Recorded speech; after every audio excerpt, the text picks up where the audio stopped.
మొదటి అధ్యాయము 13వ వచనాన్ని కలిసి చదువుకుందాం.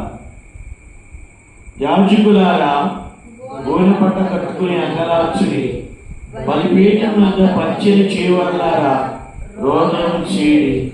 నా దేవుని పరిచారకులారా, గోనె పట్ట వేసుకుని రాత్రంతయు గడుపుడి. ప్రార్థన.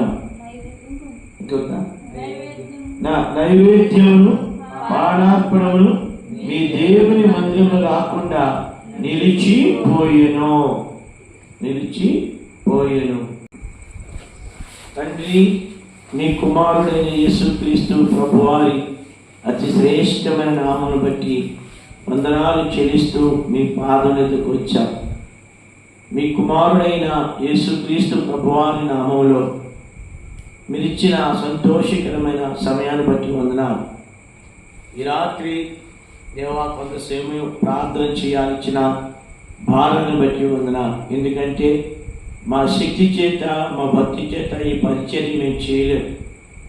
మా శక్తికి మించింది దేవా, మీ ఆత్మ సహాయము, మీ దక్షిణ హస్తము చేసి చెయ్యి చాపి మాకు సహాయం చేయనట్లుగా ఈ రాత్రి మీ సహాయం కొరకై మేము వేడుకుంటున్నాము తండ్రి.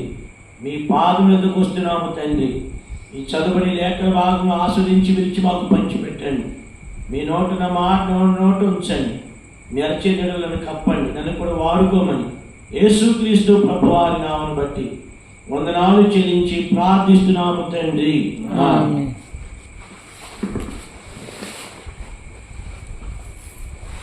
కీర్తన గ్రంథంలోకి రండి. దేవుడు మాట జ్ఞాపకం చేశాడు.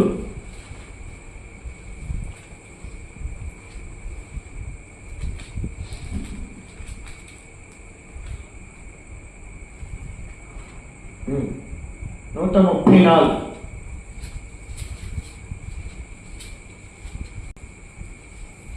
చదవాలి త్వరగా. యెహోవా సేవకులారా, యెహోవా మందిరములో రాత్రి నిలుచుండు వారులారా, మీరందరూ యెహోవాను సన్నుతించు. ఇందరొక పాట పాడామని. ఏ పాట? యెహోవా ఏమన్నాడు? ఆయన మిమ్మును ఏర్పరచుకున్నాడు. దేనికి ఏర్పరచుకున్నారు? పరిచర్య